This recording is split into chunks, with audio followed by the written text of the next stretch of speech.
Hello बच्चों, let's see the question. A cylindrical space of radius capital R is filled with a uniform magnetic field induction, a magnetic induction V parallel to the axis of the cylinder. That means in word ये आपको दिख रहा है.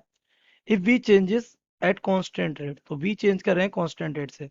The graph showing the variation of induced electric field with distance small r from the axis of cylinder is, यानी cylinder के centre से इसके away बाहर की तरफ अगर आएंगे तो किस तरीके से चेंज होगा.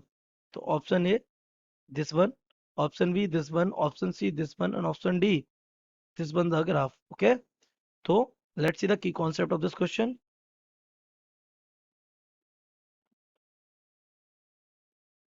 The key concept of this question is बेटा कि आपका जो इलेक्ट्रिक फील्ड है, the electric field depends on potential difference. That means we can say the EMF easily, and it will be induced, then it will be induced. तो इन दोनों का relation आपको पता है. It will be E vector dot, it is not close integral, E vector dot dr vector. It is given by potential difference, we can see the EMF. अब क्योंकि आपको ये इंड्यूस चाहिए तो EMF भी कैसा होना चाहिए, इंड्यूस्ड. तो इंड्यूस्ड EMF के बारे में इसमें सोचते हैं. तो इंड्यूस्ड EMF क्या होता है, induced EMF is given by induced EMF. तो ये भाई Faraday law,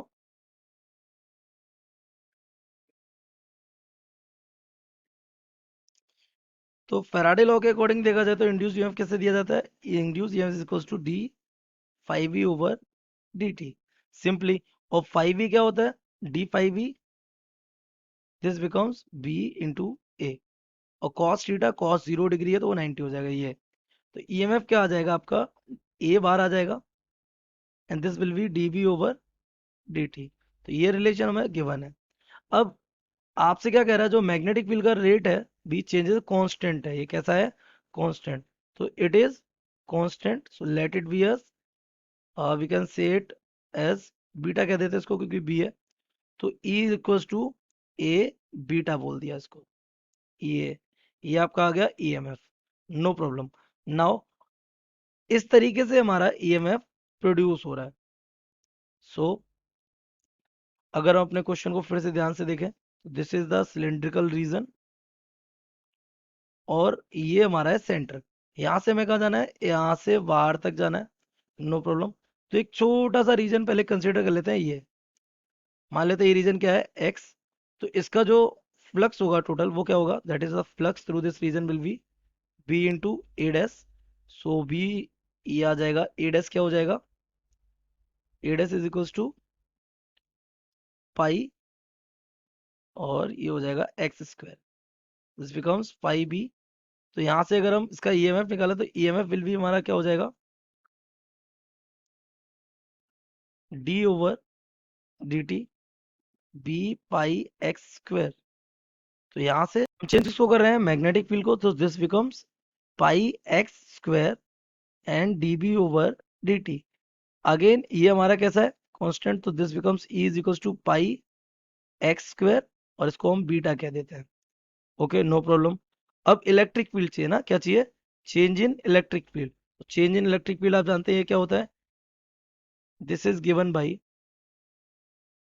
E vector dot D R vector is equals to EMF. अभी भी हमने ये सीखा. तो दिस बिकम्स, ये कहाँ से कहाँ जा रहा है, इसकी लिमिट अगर देखी जाए तो लिमिट इसकी कहाँ से कहाँ है, देखिए इसकी लिमिट आपकी बनेगी जीरो से, यहाँ से चलेगा और ये पूरा कंप्लीट होगा कितना, टू पाई एक्स. तो ये लिमिट इसकी जाएगी zero to two pi x. तो उतने ही रीजन में इलेक्ट्रिक फील्ड का कुछ रिलेशन ये बन जाएगा हमारा, ई इंटू, ये इंटीग्रेट हो जाएगा जीरो से two pi x on d are.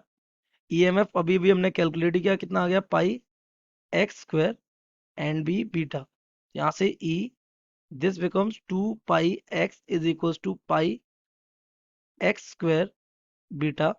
ये x से x हो जाएगा कैंसिल, तो यहाँ से electric field will be pi x beta upon two pi. अच्छा आपको क्या x, ये x आपका कहाँ से कहाँ जा रहा है, सेंटर टू अवे. ये x कहाँ से कहाँ है, एक्स इज फ्रॉम ये सेंटर टू अवे। अब एक्स आपका रीजनली इंक्रीज हो रहा है, तो हमारा जो ग्राफ बन रहा है वो कहाँ बन रहा है, एक्स पहले 0 से बड़ा है और फिर इसको हम आर से कैसा रखते हैं, छोटा। इसके लिए ग्राफ कैसा बनेगा, इसके लिए आपको दिख रहा है ये आर जब तक इन्वर्ट रहता है तब तक इलेक्ट्रिक फील्ड कैसा रह रहा है, कांस्टेंट। कैसा रह रहा है, कांस्टेंट रह रहा है। तो हम वही ग्राफ अगर ड्रॉ करें तो this is electric field, this is the x जो बाहर की तरफ जा रहा है। ओके, ये इसको क्या आर बोल रहे हैं, तो we can consider it as R. Okay, no problem. हमारे यहाँ एक्स क्या हो जाएगा, एक्स इज कंसिडर्ड एज, और x is equivalent to R. हम एक्स को आर से डिनोट कर सकते हैं, तो ये आर हो जाएगा। तो अब जैसे जैसे आर बढ़ रहा है तो आपको दिख रहा है डायरेक्टली प्रोपोर्शनल रिलेशन बनना है कहाँ, अप टू आर। तो ये डिस्टेंस अगर R is equal to capital R है, जो कि हमारी सिलेंडर की रेडियस है, तब तक तो ये कैसा रहता है, डायरेक्टली प्रोपोर्शनल। तो वी कैन से अगर ये इलेक्ट्रिक फील्ड बनना है सरकमफ्रेंस पे, तो ये कुछ इस तरीके से वेरिएट होगा यहाँ तक। ओके, तो पहले आपका ग्राफ कैसा रहेगा, स्ट्रेट। अच्छा, उसके बाद ये जो आर है, उसके बाद मैग्नेटिक फील्ड बाहर है ही नहीं, तो मैग्नेटिक फील्ड बाहर नहीं है तो उसके बाद मैग्नेटिक फील्ड बाहर नहीं होने से जीरो हो जाएगा सीधा। तो इलेक्ट्रिक फील्ड बाहर क्या हो जाएगा, zero.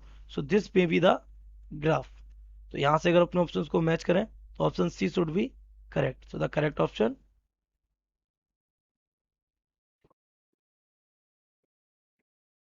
C. I hope you have understood it well. Best of luck.